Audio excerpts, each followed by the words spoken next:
Right, okay folks, welcome to a rather unusual Friday Waffle. The camera angle's a bit weird because there is quite literally, it is recording, yeah it is, there is quite literally nowhere to jam the phone so it can kind of point out the way so you can see some nice scenery. So instead you're going to have to look at the back of my head for the next 25 minutes. So yeah, it's been a while since I've done a normal Friday Waffle rather than a live one. But anyway, listen, I hope you're well. Now it's going to be quite short because I'm actually halfway to my girlfriend's. That's where I'm driving to just now. I'm actually away to the Isle of Arran, which is a little island to the west coast of Scotland. Beautiful place. They kind of compare it to, they say it's like Scotland in miniature. It's 55 miles all the way around. It's beautiful. There's all different kinds of scenery, mountainous scenery, there's beaches, you name it, they've got it. So I'm away there, get the ferry tomorrow morning, get the ferry 8:45 tomorrow morning. It's about an hour and a half on the boat, and then we're staying overnight, and then we're back, get the ferry home on Sunday, excuse me, at 5 o'clock. So yes, I hope you're all fine. My week's been a bit, I'm not going to go into just a few bits and bobs that haven't been great.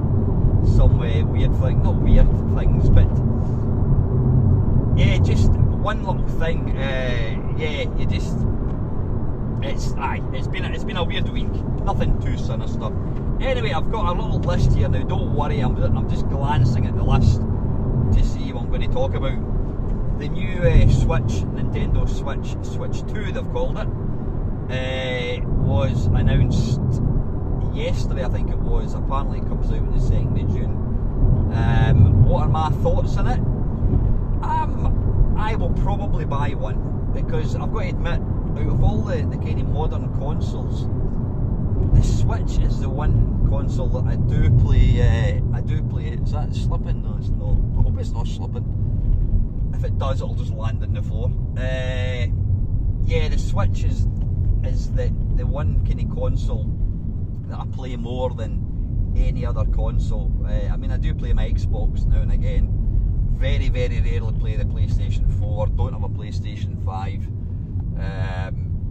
I know it's not the most powerful console. In fact, it's quite underpowered, you know, compared to like the PlayStation 5 or whatever. But it's, for me, it's never, Nintendo have never been the ones to really push boundaries as far as power goes. But they're always pushing boundaries as far as like innovation. You know, you had the Game Boy, you know, first kind of real proper portable machine. You had the Virtua Boy. I mean, Nintendo were doing 3D back in what, 1991 or something like that. You had the Wii, you know, first kind of movement controller. The Wii U with the tablet. The Switch, which is like any, you know, you can play it in portable, you can play it in TV, you can even use the one console and play with two players. So yeah, there's a lot of really nice little indie games that have come out for the Switch, and I just feel that platform suits these games really, really well. The reason I'm glancing now is just to make sure the camera's not falling. It just seems to work better. Now I've heard various rumours about the price of games. Games are going to be 70, 80 quid, whatever. You know what? See, when you think about it, we were used to paying 40 odd quid back in 1990 for a game, which, you know, when you look at it, is probably the equivalent of about £100 now. But we're used to that, and over the last, I don't know, since we've kind of got digital games and games for mobiles and all that kind of stuff, we've become used to kind of getting games for free or for not very much money. So when a company announces a game's going to cost X amount, people think it's ridiculous, and you know, which is fair enough. I actually watched a an interesting video last night, and it was entitled "3 warnings why you should not mod your machine." And the best reason, and this is one I've kind of mentioned in the past, if you mod a machine so you can play like pirated games, what happens is you end up downloading 50 games and you put them all on your machine and you play none. It just, having too many games like that, it ruins the machine for you. And I think when I look back now, I think that was the reason I never really, it killed the DS for me, because we all had our R4 cards that you could pirate, you could put copied games in it. It's probably the reason it didn't kill the Amiga for me, but I don't have the nostalgia that I have for like the C64, and the C64 was the one platform that I bought tons and tons of games for. You know, I probably bought more games than I pirated, if I'm being honest. I pirated very little for the C64. When the Amiga came along, oh, there's a dead badger. Oh, bugger. Yeah, when the Amiga, when all these open air markets started selling computer games, we got to a point where we'd go through at the weekend and you'd buy like 10 games, or maybe not as many as that. You'd buy 3 or 4 games, and your mate would buy 3 or 4 games, and you would go home, you'd copy them, and every week you were getting 10 games or more, and that just stopped you playing the game. And it's the same with the PlayStation. The very same thing happened, and I think I mean, I've got my Switch modded. It's it's not easy to do. Actually, I had to get somebody to do it. And yeah, whilst I've just said that I do use the Switch, I do use the Switch a lot. I think I will not be modding, if I do get the Switch 2, I'll not be modding it. I think it's going to be one of these things where if you're spending proper money on a system, on a game, you're going to play it. You get 20 copied games, you're not going to play it. So yeah, there's good reason.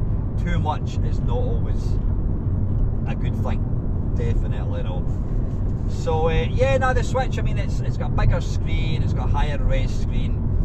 The Joy-Cons are magnetic rather than like being on little reels. Oh, there's another dead badger. What the hell is it? Jesus. It's more powerful.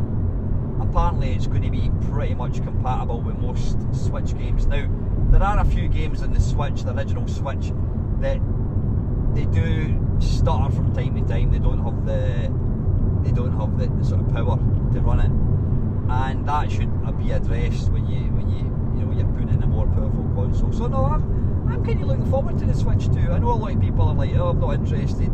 Apparently it's going to be 400 quid. It's the same kind of price as any modern console now, you know. So yeah, that's my thoughts on the Switch 2. Retro hardware pricing. I've mentioned this before. It's quite a dull subject, but as you probably know, I've been trying to get rid of quite a bit of stuff in my collection, because I've got the Mister. I can use that for running pretty much anything I want. You know, I don't need real hardware.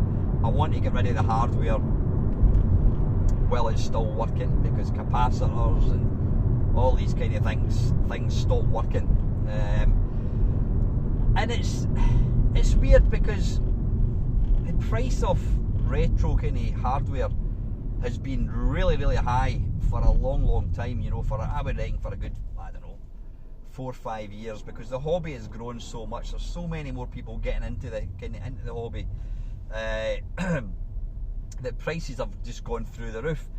Now I've been trying to sell a ColecoVision, and they usually go for about, I don't know, 150, maybe 100, 120, 150 quid for a kind of standalone machine. Now I've got 18 games, which is a lot. Now if you go on eBay, games go for, you know, anywhere between 5 to about 20 quid. So I've got 18 games, and I thought, well, if I'm selling the games at £10 each, that's 180. So I've been trying to sell it. I originally had it at £4.50 and had no interest. I've now brought it down. I've been bringing it down over the last 3-4 months. I've got it on eBay, I've got it on Facebook. I've now got it down to 300 quid and nobody's interested. So has the bubble burst for, like, I mean, I wouldn't say 300 quid is outrageous. You know, not when you're getting 180 games, not when you're getting 18 games. I've got 3 controllers for it. I mean, even these controllers, the controllers on their own go for about 20-30 quid. So I think 300 quid is quite a reasonable price. I mean, nobody's interested. So are we going to go back to, you know, 20 years ago when you could pick up hardware for next to nothing? Doesn't seem like it. It kind of feels like we've kind of got into a bit of a sort of rock and a hard place, whereby people think that everything is worth, all retro hardware is worth a lot of money, but nobody's prepared to buy it for that, and the sellers are not prepared to bring it down.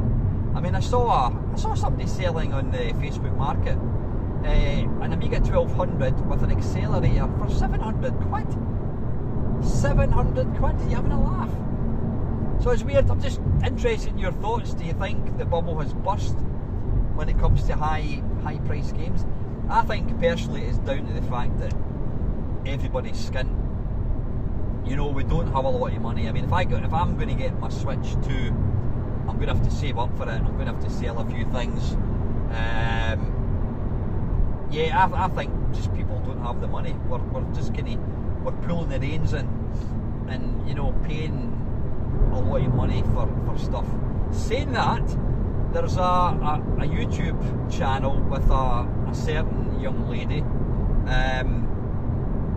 I'm not going to say who it is because I don't think I should. That's not really fair. But this person, she has got 80,000 subscribers. She's got a membership of her channel. There's like 3 tiers. One's like £7.50, £5 a month. One's like £10 a month, and one's £20 a month, something like that, or £15 a month. I'm not exactly sure, but there's 3 levels of membership, and I think she may have Patreon as well. So she makes good money. She put out a video a couple of weeks ago. She had somebody was apparently selling Final Fight 2 and 3 for the SNES. That's 2 separate games, plus another game, can't remember what the other game was. And this person was asking for 220 quid for these games. Now, I would never, ever, ever pay 220 quid for 3 games. They were unboxed, there was no instructions. Now apparently these particular games go for a lot of money, and she thought that these games were really, really well priced, to the point that she actually thought, she had a suspicion that they were fakes, because apparently now people will make fake games of like Super Nintendo and what have you. You can 3D print cases, you can print off labels. To the man in the street, you wouldn't know if they were a fake. Anyway, she had a fair inkling that these were fakes, but she went along, and she went to this guy's front door, and she said to the guy, I think these are fakes. No, they're not fakes, they're not fakes. And she handed the money over. She handed over 220 quid to this guy for these 3 unboxed, uninstruction games. And then she got in the car and she looked at them and she thought, oh, these are fake. So she then went to a CEX branch, and the guys behind the counter opened them up, and yeah, they were fakes. Now, the thumbnail on the video was, I've been conned, or whatever it was. I've been scammed. And here's the thing, in the video there was, if you look at the comments, There was loads and loads of comments saying, oh, that's terrible, what a shame, blah blah blah blah blah. There was about 8 or 9 people made donations, and I think it came to about 800 quid. So that's one video that she put out. Yeah, she spent 220 quid on fake games. She got £800 back. Now, if this was somebody saying that they had they'd paid for, I don't know, they'd paid for messages by the way in Scotland they're like groceries. If somebody had really hit a bad time, they'd spent money on getting groceries and it turns out somebody had scammed them, you would feel sorry for that person. You say, oh, that's terrible. And if somebody wanted to make a donation, you would kind of understand that.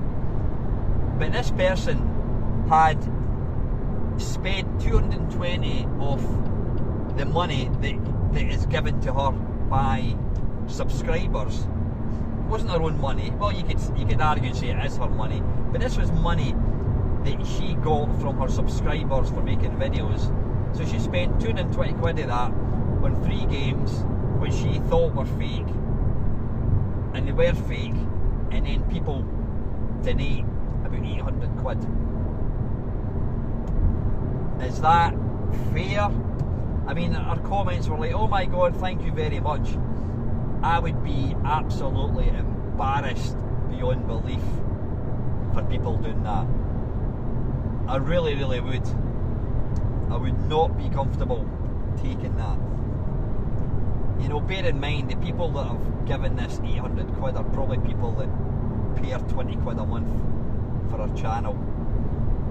I don't know, that just, I think they call it grifting. That just really doesn't sit well with me at all. Like I said, the YouTuber in question, she's a nice person. I mean, I've met her a couple of times, I've said hello to her. It's not Octavius Kitten, by the way, in case you're wondering. Right, anyway, we got a wee bit bad news. Well, I was telling you I had a better week. Ava's hamster sadly passed away. He was alive and kicking on, what days? This is Friday. He was alive and kicking on Thursday night. He was doing his usual acrobatics, hanging onto the bars with one arm. And then last night Ava came in, she says, I'm worried about the hamster. She says, I noticed he's not eating his food. And she opened his wee bed, and lo and behold, he'd passed away. So yeah, we took him into the woods this afternoon. We dug a wee hole for him. We put him in a wee box with some bedding, and we buried him. So she's in a bit of a downer at the moment, which, you know, is to be expected. And I have said to her, I says, you're not getting another hamster, I says, because this will be about the 5th hamster that she's got. Now, whilst I'm not against people having pets, the problem with Ava is she takes it quite bad when the hamster dies. And it's like a spiral of hamster dies, she gets a new one, she's happy for a wee while, and then 2 years later the same thing. It just goes on and on and on and on and on, and she's not really able to, she doesn't cope very well with grief, even for a little hamster. And obviously we've got 2 dogs, and I'm worried about how she's going to cope when the dogs die, you know. And it's going to happen sooner rather than later, because Archie is 15 and a half. He'll be coming up to, yeah, he'll be 16 this year, I think. So yeah, that was a bit of a pisser. Listen, I've got in fact, listen, I'm not going to. I've still got Del Boy's questions from a few weeks ago. He kindly answered or asked me about 6 questions, and I was going to use them today, but I'm literally 2 minutes away from getting to my girlfriend's house, so I'm not going to answer them. Excuse me. I'm just trying to think. I will probably not do a live stream on Sunday night, because I don't get back. We don't sail until 5. We're not going to get back till 6:30 off the boat till 6:30. By the time I get to Leeds, it's going to be an hour. It's going to be 7:30. Yeah, I'm not going to get home till about 9 o'clock at night, so I'm not going to do a live stream on Sunday. But all going well, I'll do one on Monday night. yeah, that's the plan. So anyway, folks, listen, I'm going to get going. Yeah, in fact, I'm going to take this off just now. There we go. Yeah, right. Anyway, I'm going to say good night. I'm going to say bye-bye, folks. Yeah, and I shall catch you on Monday. Have a great weekend. Take care.